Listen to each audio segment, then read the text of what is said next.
सुवर्ण, तुम्ही बघताय न्यूज 18 मराठी, आवाज महाराष्ट्राचा। बुलेटिनची सुरुवातच एका मोठ्या बातमीने। बातमी मुंबईतूनच आहे।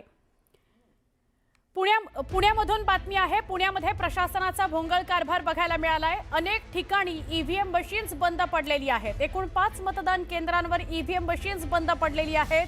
प्रभाग क्रमांक 24, 25, 26, 33 या ठिकाणी अनेक मतदान केंद्रावर गेले, मात्र एक तास रांगेत उभं राहावं लागतंय, कारण मशीन्स वारंवार बंद पडतायत। फक्त पुण्यामध्ये नाही, वेगवेगळ्या ठिकाणांहून महाराष्ट्रातून आपल्याला या बातम्या येत आहेत की मतदान यंत्र हे वारंवार बंद पडतंय। सकाळच्या सत्रामध्ये तर अनेक ठिकाणी मतदान केंद्र बंद पडलेलं होतं।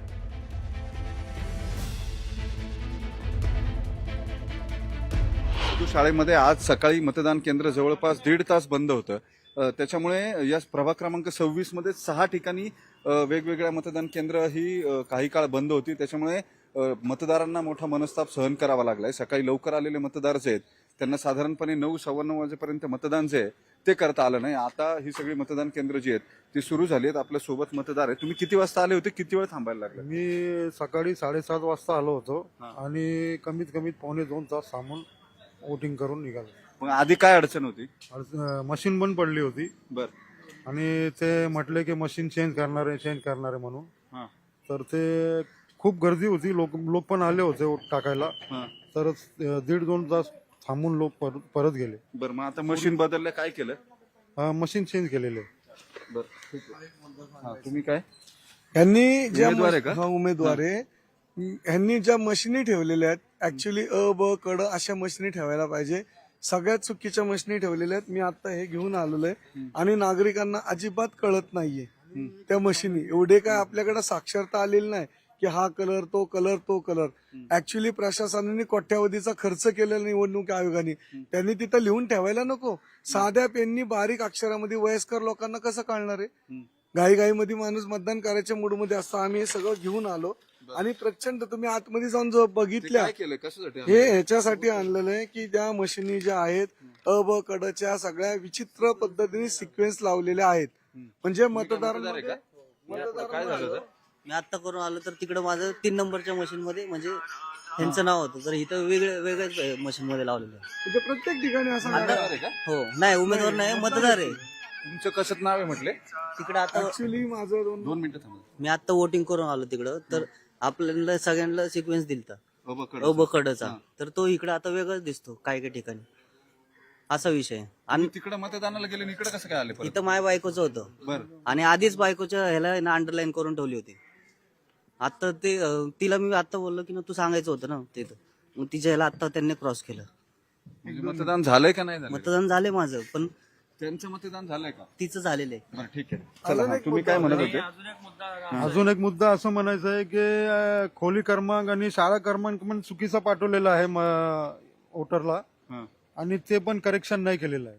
ठीक आहे, या नागरिकांच्या सगळ्यांच्या तक्रारी आहेत। शाही लावलेल्या आहेत। तुम्ही आता इथं आलेल्या, बाहेर आलेल्या मतदारांना बघा, त्यांची शाही बघा, अशा हाताने लगेच पुसली जाईल। हे असं करण्याचं कारण काय? कशासाठी हे सगळं केलं जाते?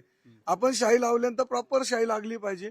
ही शाही लगेच अशी पुसली जाते। तुम्ही कुठल्याही मतदारावर, तुम्ही आतमध्ये चला, तुम्ही माझ्याबरोबर, मी आता त्यांच्याशी बोलणार आहे की शाही अशी का? ह्या मतदान केंद्रांवरची गडबड जी आहे ती काही संपायला तयार नाही। मुळात एका प्रभागामध्ये जे 4 सिक्वेन्स आहेत अबकड, त्या उमेदवारांच्या मतदान पत्रिकेवरती रंग दिलेले होते। काही उमेदवारांचं म्हणणं आहे की ती सिक्वेन्स जी अबकडची ती लावलेली नाही, त्याच्यामुळे गोंधळ होतोय। अबकड जे रंग केवळ सांगितलेले होते त्याऐवजी ठळक दिसेल अशा पद्धतीनं हे अबकडचे 4 प्रभागातले उमेदवार जे आहेत त्यांची नावं लावायला हवी होती, अशा तक्रारी त्यांच्याकडून येतात। तुम्ही मतदान करून आले का? तुम्हाला तसं काही जाणवलं का? नाही, काही प्रॉब्लेम नाही, एकदम फर्स्ट क्लास आहे। बरं, एकदम खूप सुंदर व्यवस्था आहे। बरं, आणि एकदम परफेक्ट आहे, काही प्रॉब्लेम नाही। ते अबकड उलटे लावलेत किंवा काय लावले? नाही, काही नाही, एकदम परफेक्ट आहे, एकदम मस्त आहे, एकदम मस्त। आम्हाला सगळं कळालं आणि परफेक्ट मतदान केलं, काय विषय नाही। व्यवस्थित सांगतात सगळं। काही मतदारांच्या तक्रारी होत्या, यांचं मात्र म्हणणं आहे सगळी व्यवस्था उत्तम आहे, सगळी माहिती नीट दिली जाते आणि त्यानुसार आम्ही मतदान करून बाहेर पडलोय। काही नावं आणि मतदान केंद्र बदलल्यानं गोंधळ झालाय। मतदान केंद्र शोधण्यासाठी अधिकारी मदत करत नसल्याचा आरोप नागरिक करतायत।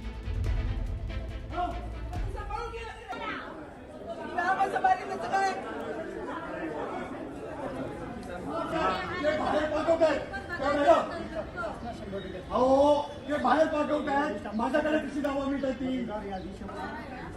अहो काय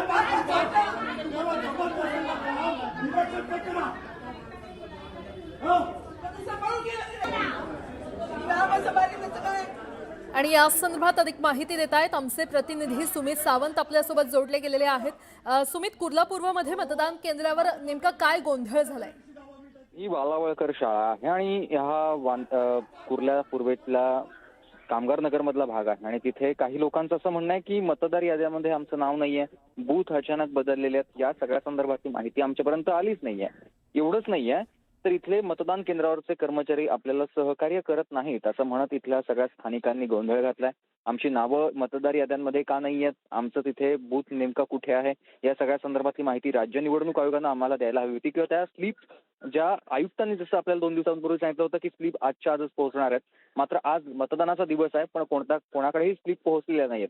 त्यामुळे तो गोंधळ बालावलकर शाळेत सध्या सुरू आहे. बरं सुमित, अपडेट घेत राहू. तुर्तास धन्यवाद या संपूर्ण माहितीसाठी.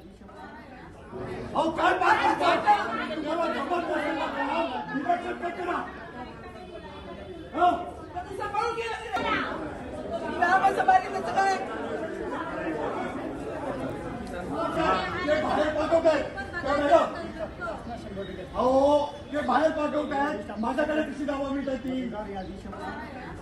अहो काय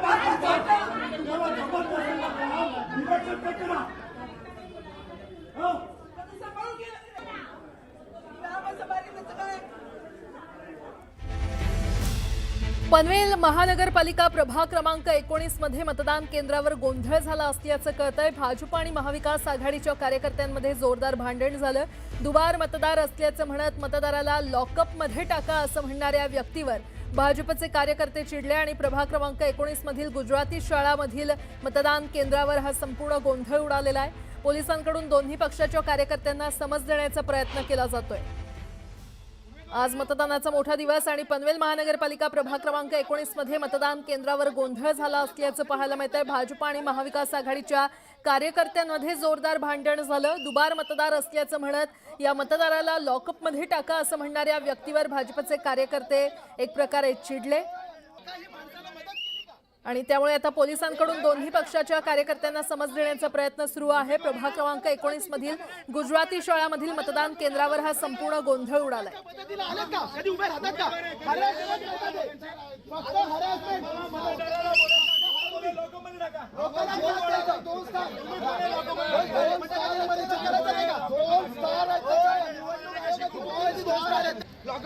आणि या संदर्भात अधिक माहिती देत आहेत आमचे प्रतिनिधी मोहन जाधव आपल्यासोबत जोडले गेलेले आहेत. मोहन, नेमकं काय गोंधळ उडालाय, काय सुरू आहे तिकडे? पनवेलमध्ये 19 प्रभाग क्रमांक आहे. तिथे जे मतदार करायला आलेले जे व्यक्ती होते त्याचं मतदान झालं नव्हतं. तो सांगते माझं मतदान झालं नाही. तर तिथले जे महाविकास आघाडीचे जे उमेदवार आहेत त्यांनी सांगितलं याला लॉकअप मध्ये ठेवा आणि त्याच्या शेजारी जे बीजेपीचे उमेदवार होते ते भडकले. त्यांच्या दोघांमध्ये भांडणं सुरू झाली. खूप टोकापर्यंत गेले. त्या केंद्रामध्ये एवढी गोंधळ झालं की पोलीस आले आणि पोलिसांनी ते सगळं सोडवलं आणि त्या ठिकाणी दोन्ही उमेदवारांना बाहेर घेऊन त्यांना समज दिलेली आहे. मोठ्या प्रमाणात तिथे गोंधळ झाला. एवढा आवाज झाला की सगळे धावून त्या ठिकाणी पोलीस यंत्रणा त्या ठिकाणी येऊन ते सगळं शांत केलं आणि दोन्ही उमेदवारांना समज देऊन बाहेर काढण्यात आलं. त्याच्या पुढे जर असं झालं तर दोघांनाही पोलीस स्टेशनला नेण्यात येईल असंही सांगण्यात आलेलं आहे. ते पनवेल मधलं सर्वात मोठं मतदार केंद्र जे आहे 19 त्या ठिकाणी मोठ्या प्रमाणात मतदार येत आहेत आणि त्यांना काही त्रास होऊ नये म्हणून पोलीस बंदोबस्त आता लावण्यात आलेला आहे. बरं मोहन, धन्यवाद या संपूर्ण माहितीसाठी. तर भूषण गगराणी यांच्याशी बातचीत केलेली आहे आमच्या प्रतिनिधी सुस्मिता यांनी. पाहूयात. उनके जो रिप्रेजेंटेटिव हैं उनके भी नाम लिए हुए हैं. तो सभी तरह से मतलब ऑन ऑल फ्रंट्स जो काउंटिंग की जो तैयारी है वो हमारी पूरी हो चुकी है. शुक्रिया, थँक्यू. भूषण गगराणीजी आपल्यासोबत आहे. तुम्ही मतदाराचा हक्क बजावलाय. आयुक्त म्हणून निवडणूक प्रक्रियेवरती तुमचं लक्ष होतं. यावेळची निवडणूक वेगळी कशी? यावर्षीची निवडणूक वेगळी कशी याची 2-3 उत्तर आहेत. एक तर ह्याचा जो मूळ संदर्भ आहे विधानसभा इलेक्शन, तर विधानसभा इलेक्शनमध्ये आपल्याला कल्पना आहे की महापालिकेला सगळ्यात पहिल्यांदा आत्तापर्यंतच्या इतिहासामध्ये निवडणुकीची जबाबदारी देण्यात आली होती. महापालिका निवडणूक अर्थातच महापालिकेतर्फेच प्रत्येक वेळेला घेतली जाते. यावेळेला आम्ही मतदान केंद्रांची संख्या मोठ्या प्रमाणावरती वाढवली. साधारणतः 7,500 मतदान केंद्र असतात. यावेळेला आम्ही 10,123 मतदान केंद्र केले की ज्याच्यामुळं मतदारांना मोठ्या प्रमाणावरती सुविधा मिळेल. त्याचबरोबर ज्या ठिकाणी मागणी आली आणि ज्या ठिकाणी राजकीय अडचणी नव्हत्या अशा 700 ठिकाणी आम्ही गृहनिर्माण संस्थांच्या मध्ये देखील मतदार केंद्र उपलब्ध करून दिलेली आहेत. या व्यतिरिक्त फार मोठ्या प्रमाणावरती मनुष्यबळ मागच्या कुठल्याही निवडणुकांपेक्षा जास्त, कारण मतदार केंद्रांची संख्या वाढली की अर्थातच तुम्हाला तेवढं मनुष्यबळ पण लागेल. तर जवळपास 80,000पेक्षा जास्त मनुष्यबळ या ठिकाणी आम्ही तैनात करून दिलं होतं की ज्याच्यामध्ये पोलिसांचा समावेश नाही, पोलीस स्वतंत्रपणे आहेत. त्यांचे जवळपास 25,000 लोक. तर एवढ्या मोठ्या प्रमाणावरती मतदान केंद्रावरती आपण आणि मतदान प्रक्रियेमध्ये लोकांना आणि आपल्या लोकांना प्रशिक्षित केलेलं होतं. या व्यतिरिक्त यावेळेला आपल्याला जे निवडणूक आयोगाकडनं EVM मतदान जे मशीन असतात ते जे उपलब्ध करून दिलेले होते ते देखील यावेळेला पूर्वीच्या EVMपेक्षा हे वेगळे होते. त्याच्यामुळे त्याचं देखील मोठ्या प्रमाणावरती प्रशिक्षण आम्ही या ठिकाणी लोकांना उपलब्ध करून दिलेलं आहे. तर मला वाटतं की मागच्या निवडणुकांपेक्षा यावेळेचा व्याप आणि व्यापकता ही जास्त आहे आणि त्या पद्धतीने. आता एक मोठी बातमी. नांदेड महापालिकेसाठी मतदान प्रक्रिया सुरू आहे. प्रभाग 4 हनुमानगड मधील महात्मा फुले शाळा या मतदान केंद्रात एक EVM मशीन बंद पडली होती. तांत्रिक बिघाड आल्यानं ही मशीन बंद पडली होती आणि त्यामुळे काही काळ मतदान प्रक्रिया खोळंबली. मात्र काही वेळात ही मशीन पुन्हा सुरू झालेली आहे. मतदान प्रक्रिया आता पुन्हा एकदा सुरू झालेली आहे. नांदेडमधले हे अपडेट्स आपण पाहतोय. नांदेडमध्ये मतदान केंद्रावर एक EVM मशीन बंद पडली होती, मात्र आता ती पुन्हा सुरू झाली आणि त्यामुळे पुन्हा एकदा मतदान प्रक्रिया सुरू झालेली आहे.